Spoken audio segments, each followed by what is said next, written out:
Welcome to Indefinable Magic. Random thoughts turned into meandering monologues prompted by a television programme that some people probably think about a little too much. Written and presented by me, Toby Haydock.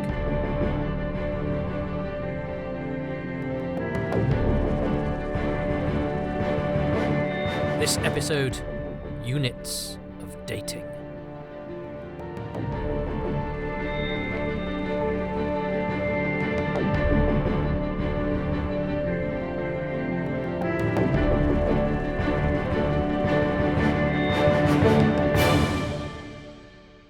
I love humans, always seeing patterns in things that aren't there.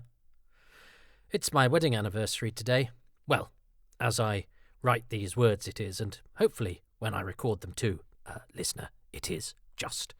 But it won't be when you listen, I'm sure, as it won't be going out live.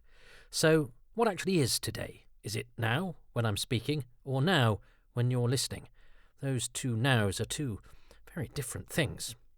Well, in the gap between the now and the now, my now and your now, I will be attempting to turn my conflicting feelings about today's date into something. It was a lovely day, my wedding, cheap and cheerful, but full of character, and it was a bit of a fairy tale, our story, and this seemed to be the ending of a pretty grotty period and the beginning of something shiny and new. The black and white days were over, and now everything was in colour and on film. But spoiler alert, it didn't last. So it's an odd day. I don't regret getting married at all. As I said, it was a great day. But by my fourth wedding anniversary, 18th of July 2013, Doctor Who's 50th anniversary year, supposedly the most exciting of my life with all sorts of possibilities, I was sleeping on a mate's sofa, wondering where it had all gone wrong. 11 wedding anniversaries later, wow, and life has moved on, of course. But the date, well, it brings things back. Well, I probably make it bring things back. Like the Doctor says in Tomb of the Cybermen, things and people sleep in your mind until you conjure them, and dates serve to remind us when to pull out the wand, when to produce a sad-looking rabbit out of a battered old top hat. However, much more recently, a year ago, today, in fact, I did something else nice. On July the 18th. It was a strange confluence that brought up myriad feelings in strange and affecting ways. I was at Alexandra Palace, the home of the BBC, when that seminal TV series that you may have heard me talk about, The Quatermass Experiment, was broadcast. And it was broadcast from there on the 18th of July, 1953. If that weren't enough, when I got married, I had moved into my wife's flat, which then became my home, which was literally in the shadow of Alexandra Palace. So, last year, I was suddenly back where I used to live, on the anniversary of the day that place officially became my home, where the streets and doors and sounds and smells and buses were so familiar and everyday once, seemingly yesterday, yet seemingly 100 years ago too. And I was doing a happy, exciting thing, in a place and on a date where happiness and sadness vied for attention in a most unbecoming way. This is kind of ridiculous. I can't think of anything that happens to me on, say, May the 12th, but July the 18th, too bloody much is happening. There's too much July the 18th. Give some of it to May the 12th, for goodness sake. July the 18th is full. Wedding day bliss, Quatermass excitement, reflection about both, and all accompanied by geographical reminders. Somebody was walking over my grave and my wedding cake at exactly the same time this time last year. Would it have felt any different if, say, this Ali Pali event and Quatermass's first episode had happened on, October the 4th? Who knows? But the fact is, they didn't. The intersecting dates make it seem somehow more significant, makes the sadness sadder, the happiness tinged with some sort of bittersweet regret. I don't know, it's somehow something to hang perspective on. A random sequence of names and numbers, after all that's what dates are, somehow gives structure, somehow confers meaning, somehow produces meaning. There's a pin in the map of one's lifetime when there's a date involved. But hang on, Toby, I hear you cry. You got married on the day of the first episode of the Quatermass experiment. You got married on Quatermass's anniversary. You sad bastard. Did she know? If so, I'm surprised she didn't get rid of you before the wedding. But to be fair, she didn't know. And actually, nor did I. I promise you, picked the date because that's when the venue was available, which, fact fans, we got for £50. Oh yes, it was a ramshackle affair, but we produced miracles on a small budget and everyone went the extra mile. Sound familiar? It was only some years later that I made the connection between my wedding date and Quatermass. I hadn't, surprisingly enough, ever thought about the two things at the same time. Now, if we'd got married at Westminster Abbey, maybe, but no. I did, however, propose on the 22nd of November, a date which will probably chime a bit more with the majority of listeners, and that time it was kind of deliberate. Well, look, I'd been building up to the proposal anyway. I'd bought the ring and been planning it when circumstance meant that we'd actually be in a nice hotel for work on that date, the 22nd, and it was a weekend, and so it seemed like the question was begging to be asked at this point. But I also knew, because generally I am quite bad with dates, that I'd never forget the date I proposed because, well, it's the day before Doctor Who started, innit? So every time a Doctor Who anniversary approaches, well, I'd be mentally prompted to acknowledge the day.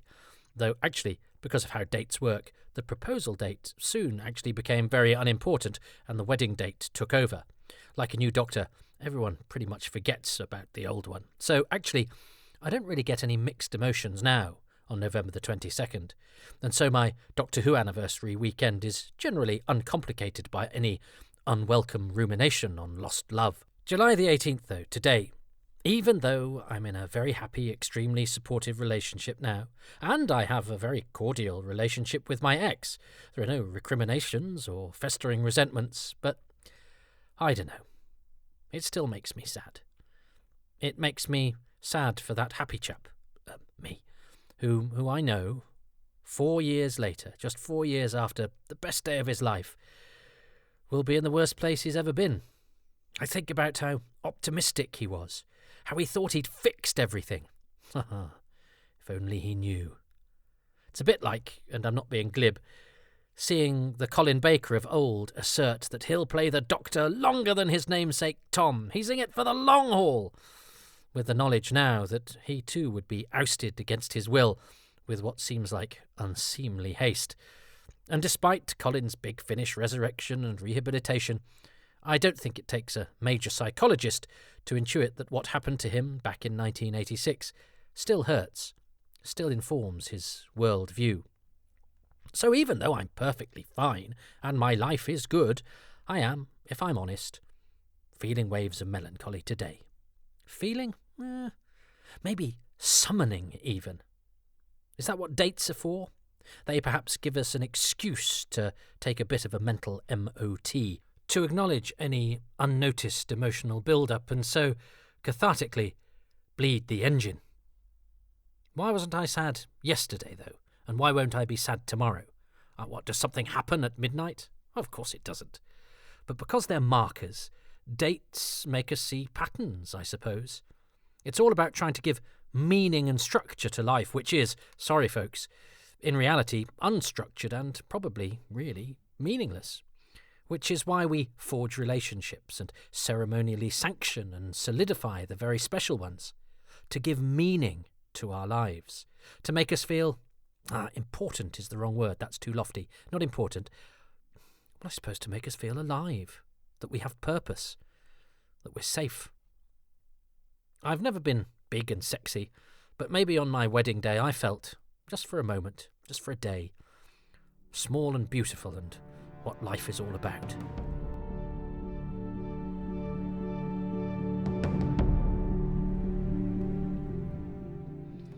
Of course, November the 23rd is probably the first date a Doctor Who fan remembers.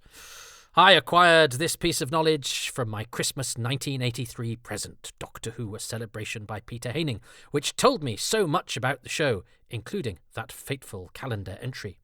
It had extra significance, at least as far as my amazed family was concerned, by it being the day after a date everyone remembers what they were doing on. The assassination of John F. Kennedy, the 22nd of November, or Engagement Day as it's now actually not known anymore.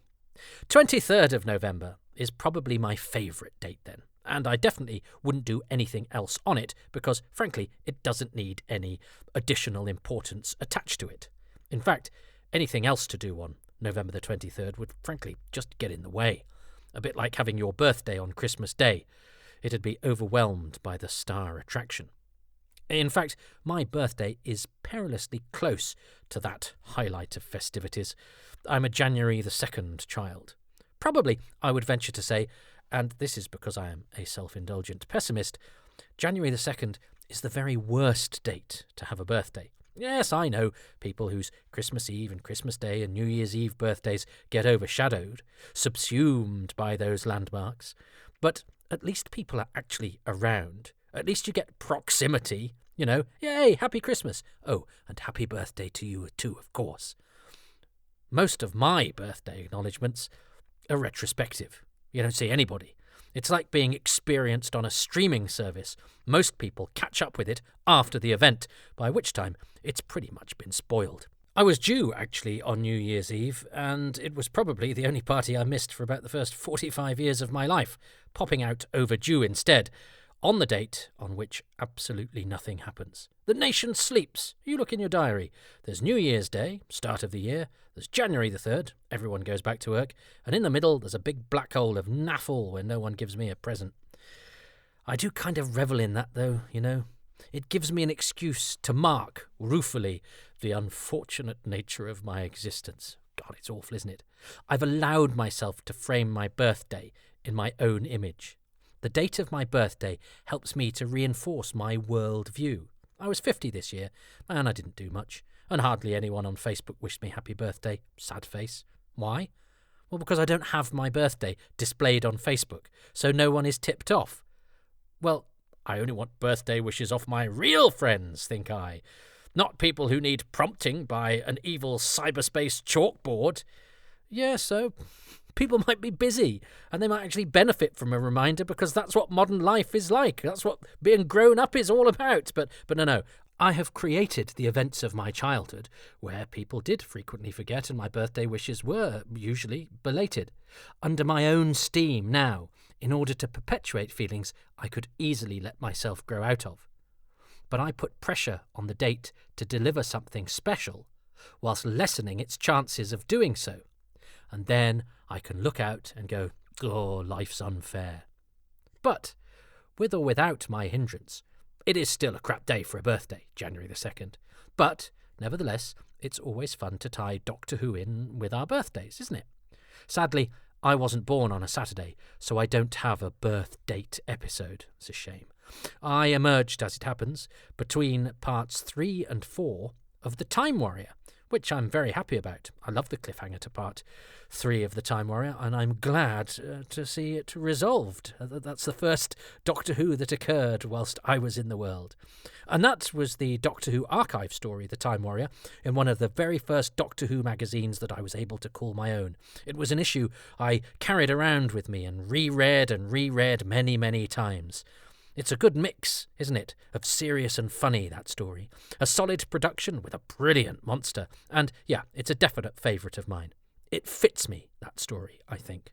There are episodes that have been broadcast on January the 2nd, though. Just not my January the 2nd. And, in fact, not January the 2nd in my lifetime. No, I didn't even get Doctor Who as a birthday present. Because the January the 2nd Doctor Whos are The Rescue, Part 1, and Terror of the Autons. Part 1. Yep, both before I was born. The Rescue Part 1 actually got 12 million viewers. See? People can remember you if they want to on January the 2nd.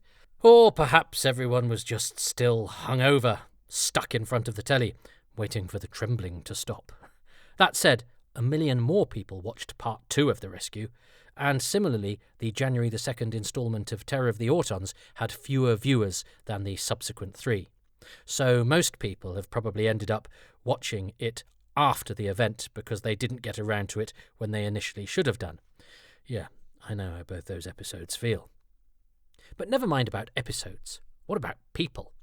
Well, luckily for them, most Doctor Who-related people weren't born on January the 2nd, but I do have one notable Who twin, and it's a goodie.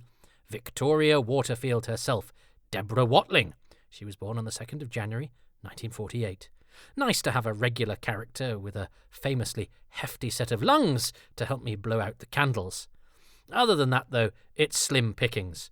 The only other person from your actual Doctor Who to be mulling over the injustice of being given one present which will do for both Christmas and your birthday, because, they're so close together. Yes, people do this a lot, and it's awful, is David Gyasi, an actor who has gone on to have an amazing career since he appeared in Asylum of the Daleks. According to Wikipedia, the Doctor's wife, Saran Jones, was also a January the 2nder. So, of course, when she kindly agreed to be interviewed by me for my podcast, that was my opening question. A chance to bond, to share some experience, to get off to a flying simpatico start. Except she was utterly baffled by the suggestion because Wikipedia was completely wrong and she is actually a 27th of Auguster. Still, at least I've done my little bit to aid the correction of an incorrect area of cyberspace. Her Wikipedia entry is now accurate, and that might end up being the only lasting impression I make on the world. So anyway, January, the month formerly known as Saran Jones's birthday month. January means I have always felt a little bit of kinship with the first Doctor, William Hartnell, because he was born on the 8th of January. I mean, why should I feel kinship? It's not the same date as me. It's not even a day either side. But it's close enough. Well, it was close enough when I was a kid, when there wasn't much access to this sort of information, and you had to take what you could get. Being here or thereabout made me feel at least in the vicinity of relevance, the ballpark of connectedness. He was the first birthday I knew, the first Who-related one anyway. And he shared it with another icon, as it happens, very beloved of a friend of mine, and so that was a nice connection. Elvis Presley. Yep, two amazing cultural icons that couldn't be more different. Elvis Presley and William Hartnell, sharing the same birthday. Elvis Presley, dear listener, is best known for being mentioned in Time and the Rani, but in his day was pretty big in the world of popular music and a not inconsiderable purveyor of jiggy dancing. David Bowie, like Doctor Who, famous for a bit of space oddity, is also a January the 8th, so that's not a bad one to have. Well, unless you're Libri from the Ark in Space, or Cockerill from Frontios, as they do, I'm sure, get rather ignored at the showbiz birthday party held for them and that rather more famous triumvirate. It's a nice little trivial factoid, though, that if Ron Moody had accepted the offer to play the third Doctor instead of John Pertwee, then two of the first three Doctors would have shared the same birthday, as Moody is also an octojanuaire. I just made that phrase up as I'd run out of ways to say 8th of January, but I rather liked it. There are other Doctor Who dates that stick out to me. August the 20th is a great one. Not only the birthday of Sylvester McCoy and Sophie Aldred, the Doctor and Ace, but of their master, Anthony Ainley. The three top-billed actors in Survival only have one birth date between them. Talk about a confluence of legends. And it's also, because everything's about me, it happens to be the birthday of my current, listen to me, the optimist, other half. And just so that my other love, Quatermass, gets a look in too, as he must on all the important dates, Andre Morell, who played the Professor in the TV Quatermass and the Pit, as well as bringing distinguished thespian skill to Doctor Who's The Massacre, is also a 20th of August birthday boy. August indeed, especially when one considers that the 20th of August is the date that the very first filming ever was done on Doctor Who. Oh yes, this was wonderful news when I discovered this. My other half, you're telling me my other half shares her birthday with the very first moments the title sequence tests put to film especially for the purposes of broadcast Doctor Who. Oh, and the Doctor and Ace and the Master and Quatermass and actually Dalek operator Barnaby Edwards share that date as well. Oh, this was meant to be. I shouldn't be going out with anybody else. 20th of August. Dates have significance. Things have a way of showing that they're important and connected, and they help you to feel like your life has some sort of meaning or plan or cosmic order or I don't know, something. At least there's bloody something amongst the chaos. And Actually, it turns out that there was a memo all along that shows that the title sequence filming was rescheduled and not conducted on the 20th, but rather the 31st of August. But I didn't know that until very recently. I was so happy when I found out what turned out to be a lie. It had made a sort of sense. It had showed me that life was beautiful and that things were meant to be. Except they weren't meant to be, and life had other ideas. Oh, August the 31st. The day that the filming did take place? Well, that's not such an exciting date. None of my relatives or dogs or lovers have been born on August the 31st. Who was born on August the 31st? Oh, Jack Ward from Mark of the Rani. Mary the doe-eyed underground dweller off of The Enemy of the World. Oh, and Roy Castle, the other Ian Chesterton. Yeah, no, it's not quite the same, is it? I think sometimes, though, we quite like making ourselves sad. We might even need to do it. Now, when I say we, I mean I, but I'm looking for kinship here. There's a soothing catharsis, I think, about making oneself consider emotional things. We all like a wallow. We like to punish ourselves. Hey, I've watched The Mutants about 15 times. I've even watched Orphan 55 more than twice. And certain dates bring with them irony or give a different dimension to a sad event.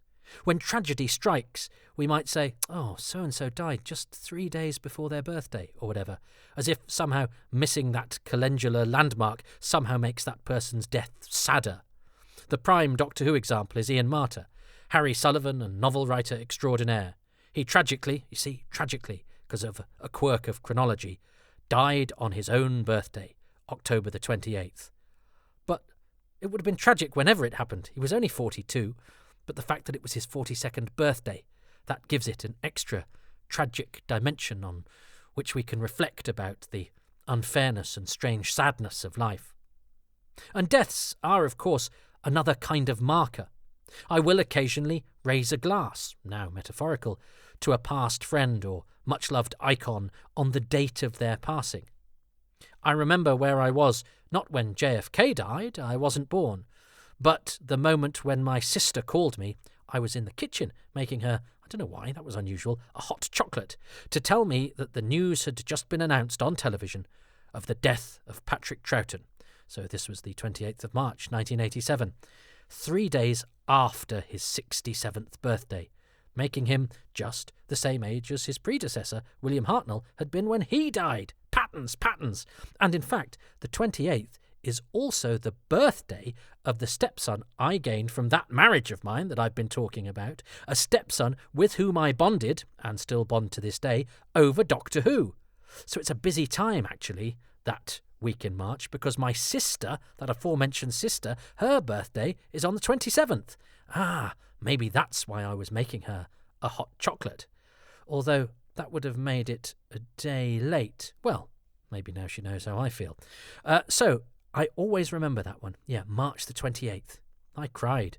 I'd never met the man, but our heroes have a way of unlocking our emotions that things closer to home might not.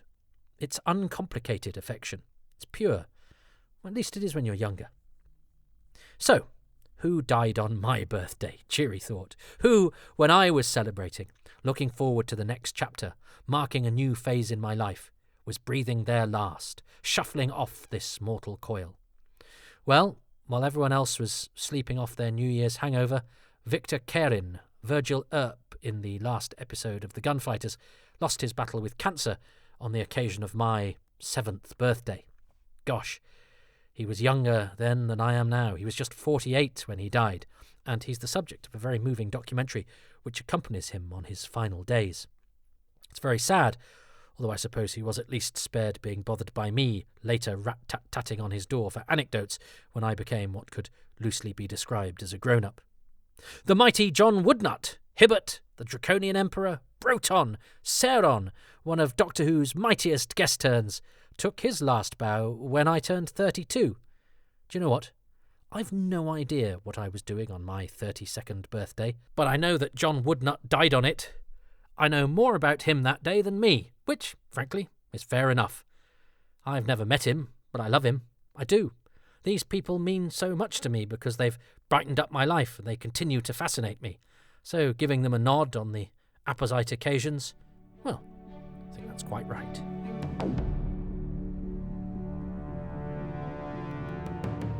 And dates, well, they do make us stop and reflect. They're markers allowing us to be happy or sad, and sometimes they give us an excuse to do something good or bad. I've done the lottery today because I feel that today of all days I'm due some luck, or I deserve some happiness, and so I've decided that the karmic date people are pretty much obliged to pay me back for the fact that my marriage didn't work out by showering me in millions of lottery quid. Part of me today, actually, if I'm honest, just wants to hide under a duvet. Part of me wants to eat a whole bag of nuts. Oh, actually, that must have been quite a big part of me, because I've just eaten a big bag of nuts. I think the psychology is, well, at least I haven't killed myself or got drunk, so nuts to that. If the past is going to give me a reason to be gloomy, then I'm sure as hell going to make sure the present pulls its finger out in that regard. It is, after all, today, the present, and so it should be a bit more bloody relevant to events of 15 years ago. And it's funny, because of Quatermass, and because of my wedding, and because of all the emotional brouhaha around it, I've never looked up or pondered on what special Doctor Who things happened on the 18th of July. So, as I put this piece together, why not have a look? Ah, I see. A Race Against Death, the 4th episode of The Sensorites, was broadcast. As each new year passes at a speedier rate, a race against death is exactly what life feels like in general. Of course, actually, it wasn't originally scheduled to be that episode. The Sensorites had an unexpected week off in the middle due to sport. So the episode that should have been broadcast on July the 18th was actually Kidnap. Insert managed joke here. And what about July the 18th birthdays? Ooh, Robert Sloman, co-writer of The Demons. Ooh, set in a church. Look, a pattern. My wedding was in a church too. It's all connected. It's all about me. The Time Monster and Planet of the Spiders. Oh, very nice. Bert Kwok. Oh, well, fortunately no one pounced on me as I marched up the aisle. He also is a July the 18th birthday, as is the mighty Dickon Ashworth, Sesame from Timelash. Good actor, wasted. Well, to be fair, a lot of people got pretty wasted at the wedding, and some of them were good actors. Oh, look, Paul Cornell. He is a July the 18th birthday. Paul Cornell, writer of Father's Day, also set in a church. Hallelujah! It's like the universe revolves around me. But unlike those others, Paul Cornell was actually at my wedding. That's funny. Now, I didn't know, or I'd forgotten, that it was his birthday. How kind of him to spend it with us. We didn't know Paul all that well, to be honest, but we invited a few people from the Doctor Who world to the wedding, because when we got together, I was just being invited for the first time as a guest to some international conventions, and my wife-to-be was discovering the world of Doctor Who, and so came with me. And so the friends that we made there were people we'd met and bonded with together at that special time, so it was nice to include a few on the guest list. I mean, we even had the Doctor Who theme played on the organ as we left the church, and everyone erupted into spontaneous applause. So, it wasn't a Doctor Who themed wedding, but there was a Doctor Who theme at the wedding. And my sister made the wedding cake. The little icing groom had a little icing scarf. Oh, sounds lovely, doesn't it? And it was. And I mustn't forget that. My sister worked really hard on that cake. Maybe I'd made her a pretty mean hot chocolate back on Troughton Day. One of my few regrets about that day, actually, that wedding day, because it went very well, was that in the churchyard there was a funny cross monument thing with steps that looked very much like the one that the Doctor is tied to in the Android Invasion.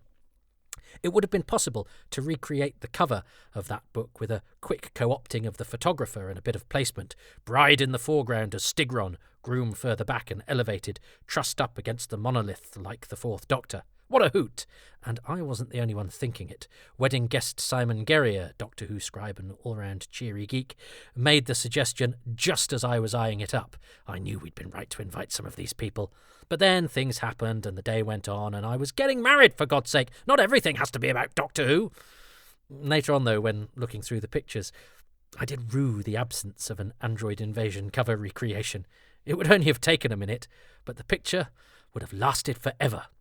Or at least longer than the marriage. Yeah, thanks.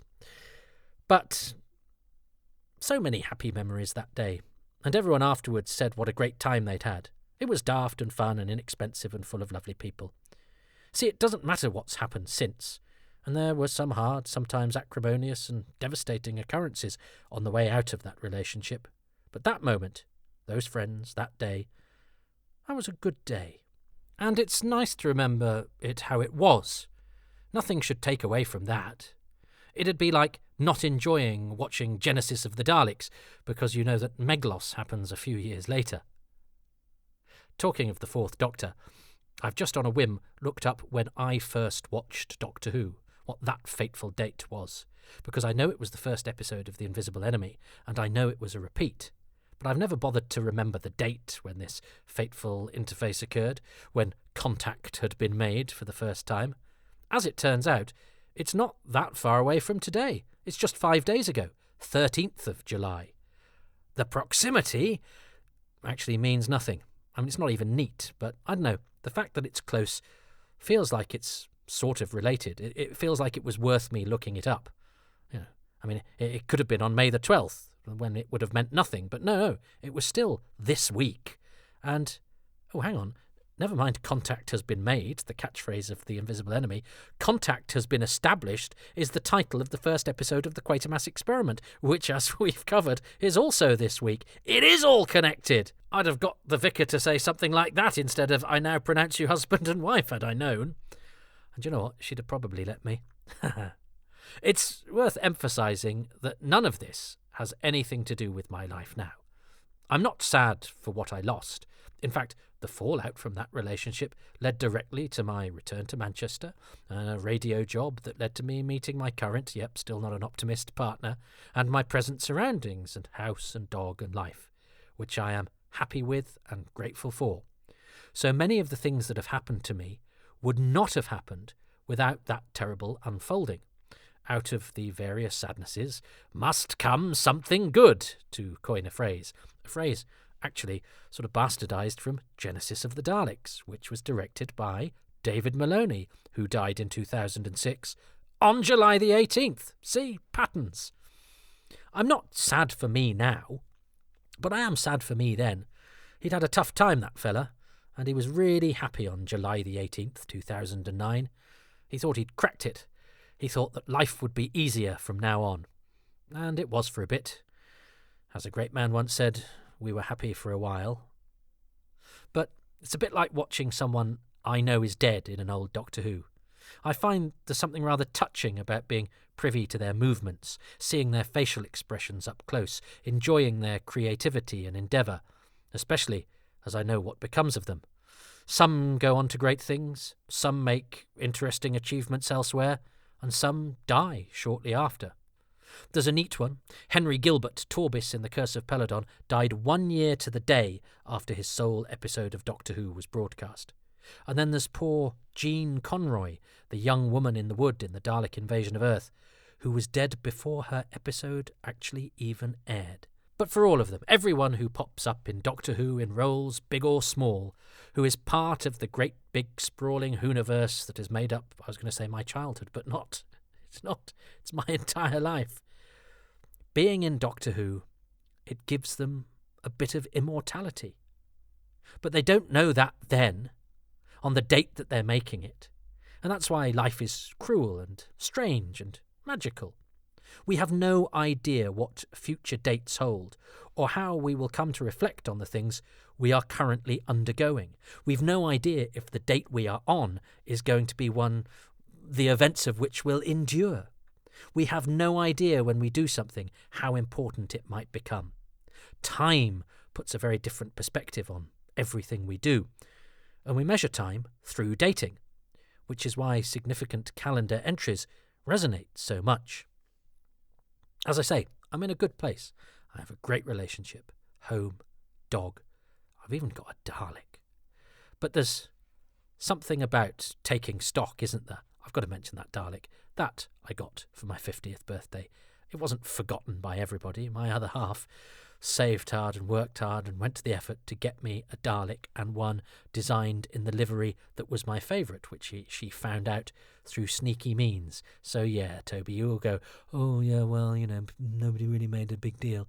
the really important person made a big deal, and a bigger deal than perhaps anyone should have any right to expect. But yes, it does no harm to contemplate some of, if not all of our yesterdays. Even if it's hard sometimes to work out where the time has gone. I mean, I got married 15 years ago today. A lot of water has passed under the bridge since then. So what does 15 years feel like? Oh, I've no idea. It seems like a lifetime ago 1 minute, so close I could touch it, feel its fire, the next. No wonder unit dating is so tricky. From this distance, 1975 feels like it could perfectly easily have been 1980, and vice versa. And one day, of course, there's a date out there that will be the date that I die. It's a cheery thought, isn't it? I mean, I've no idea what that date will be. I mean, it'll be a Doctor Who date. The broadcast of this episode, the birthday of that star. Yes, Toby, which Doctor Who VIP will you share your death date with? That's something to aspire to. I hope it's not somebody too important. Don't want to be overshadowed, so let's avoid dying on April the 23rd or March the 28th or May the 20th. Nobody's going to be marking the anniversary of my passing if they're making memorial threads to Hartnell, Troughton or Pertwee. Oh, it'll be like my birthday all over again. Maybe I should aim for May the 12th. Give it something to crow about. But it won't matter, I suppose. I'll be dead. The important thing is to try to make every day count until then. And that was kind of how I was going to round this off. Written quickly, on the day, splurged out. A distraction, I suppose. A kind of mental MOT. Cathartic, maybe. The odd joke and fact thrown in for your entertainment, but not very satisfactory. A ramble without really a point to make. I didn't know what point I was coming here to make. But just as I was mulling over this, between the now of writing and the now of recording, I was idly flicking through Twitter, only to see my friend Simon Guerrier, yes, he of "It's like the Android invasion, we should do a photo," tweeting. Yep, Simon was tweeting. And what was he tweeting about? Well, he was tweeting about the fact that 20 years ago today, yep, July the 18th, 2004, and I swear I didn't know this, filming started on the 21st century revival of Doctor Who. I mean, what? You're kidding. Look, I knew the show started again on the 26th of March 2005. Oh, hang on. But that's the week of Patrick Troughton's birth and death, isn't it? That's my sister's and actually my stepson's birthday week as well. And the week that the best hot chocolate in the history of the world ever was made.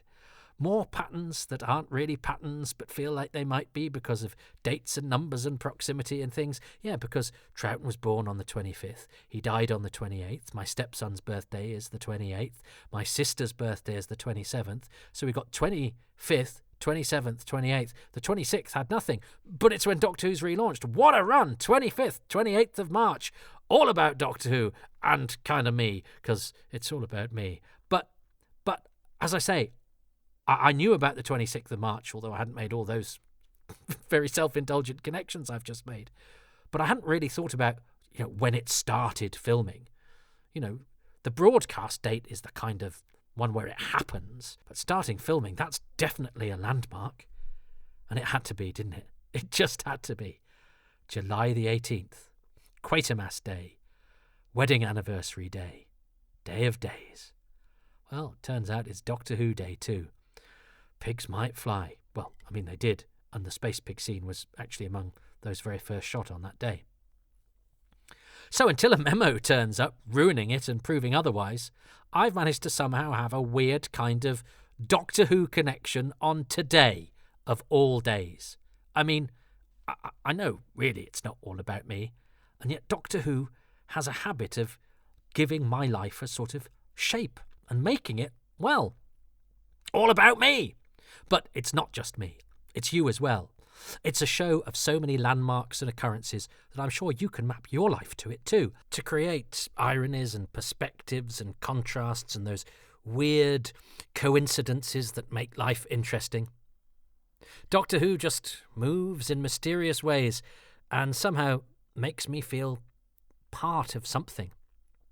And throughout my life, as everyone has, I've had some pretty big losses, some enormously painful experiences, and I've discovered, as we all do, I know, that happiness doesn't always last.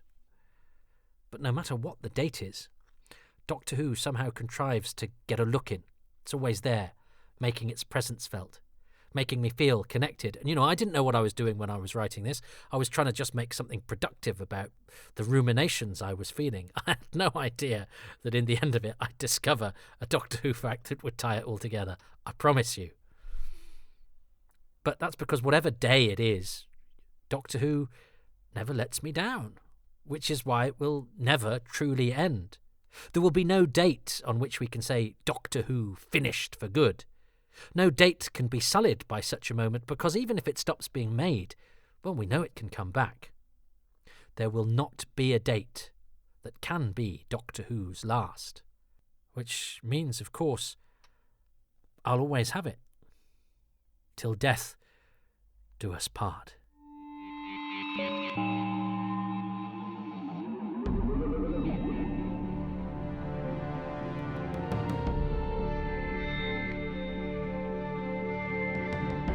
Thanks for listening to Indefinable Magic. This episode, Units of Dating, was written in a hurry and presented in a flurry by me, Toby Haydock.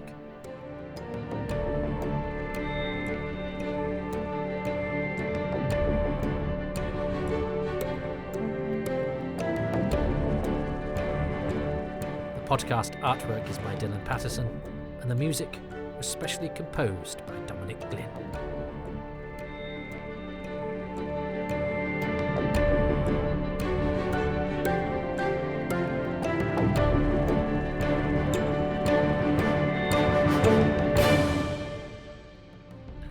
I'm grateful to the patrons who make these podcasts possible, and they include David Spencer, Matthew Speddings, Joey Stephen, David Spofford, Chris Stokes, Adam Stone, Mark Swan, Matthew Tate, Dr. Gary Thomas, Richard Thomas, Jason Thompson, Sabrina Terabassi, David Trainier, Sidney Truitt, Jim Trenowden, Fanman Sang, John Turner, Lee Wakerley, Gary Wales, Jeff Walker, Steve Walker, Alistair Wallace, Craig Wallace, Gavin Ware, Peter Ware, Stephen Waters, Kevin West, Rich Wiggins, David James Wilson, Chris Williams, Mr. Withit, Stephen Vitowski, Lee Wood, David Workman, Alan W. Wright, and Mark Wright.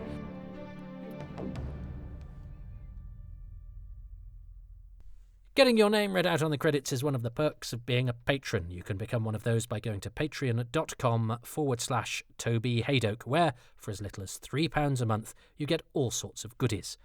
Advance releases of all of the Toby Haydock's Time Travels podcasts, about 6 months ahead, usually for Happy Times and Places, a couple of episodes ahead for Too Much Information, and maybe a month, 6 weeks or so ahead for Indefinable Magic, unless they're ones that are related to the most recent episodes where they're a bit more imminent. But you're generally pretty ahead of the game, and all of the content is available at the lowest tier at Patreon, which is £3 a month. You even get a 10% discount on that, and indeed any tier if you sign up for a year in one go.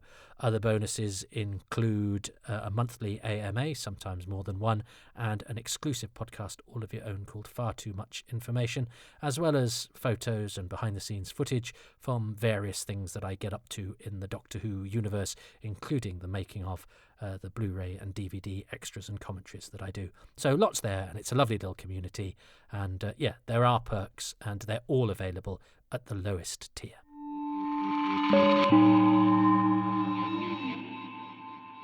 I'm also on social media. On Twitter, there's @Haydock Podcasts, which is everything to do with these podcasts. But if you're interested about the other stuff that I do, the odd television appearance, the various non-Doctor Who things, various writings of obituaries and things like that, as well as my full-time career, which is as a stand-up comedian. I perform generally now mostly in Manchester, but I travel about if I feel so inclined. But I'm a regular at a Manchester comedy club called XS Malarkey, which is every Tuesday. That has its own Twitter feed, @XS Malarkey, which actually got killed by Twitter because of some sort of cyberspace admin implosion. So Excess Malarkey sadly has gone from having about 7,000 followers to about half a dozen. So do follow Excess Malarkey, because it's a lovely comedy club, critically acclaimed, and we sell pretty heftily every Tuesday because we put on really good acts. And there's more about that on my own personal Twitter feed at Toby Haydoke, which has got all my comedy stuff on as well,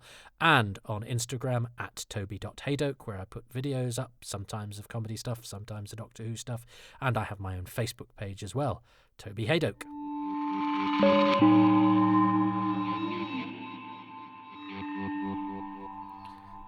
Well, I couldn't go. I left May the 12th dangling. Simply, I just chose a date that I wanted to sound innocuous. It was harder than you thought, actually. I'd originally gone with October, but then I needed an October for something else. Anyway, May the 12th.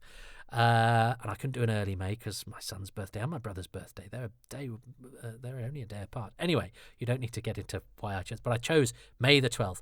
I let it go at random. I chose it at random, but every time I said it out loud, there's part of me back of my head going, yeah, but you've really got to find out what happened on May the 12th. One, because people might write in. Two, because you don't want to stumble upon the fact it was the day that Sidney Newman had Doctor Who is great tattooed to his left nipple, whilst doing a pogo stick around Television Centre saying the Daleks should never have happened.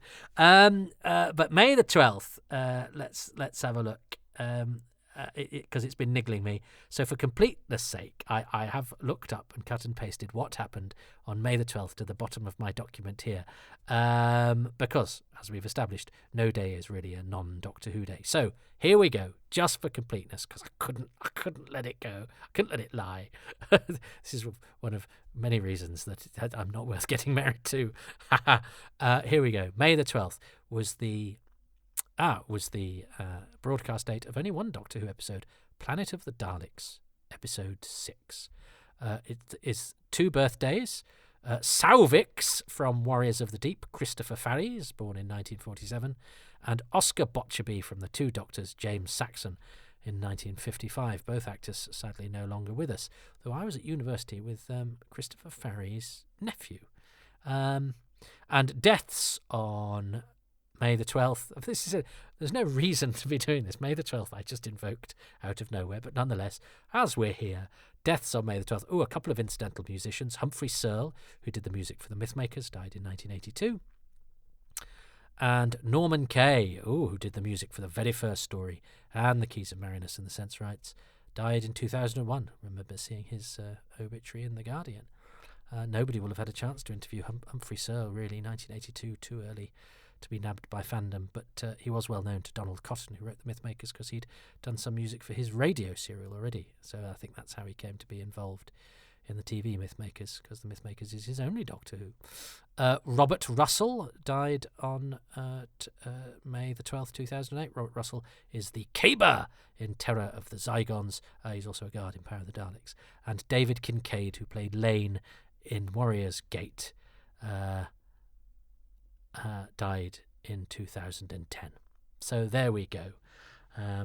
I have got an automatic, and it's an automatic desire to make sure I don't leave any fact unmentioned and qualified, even in a post-credit sequence that most of you will have tuned out of before getting to. But those of you that are here, there you go. You're welcome. Happy days to you, whatever date you're listening to this on. This is why I've had a shortage of dates in my lifetime.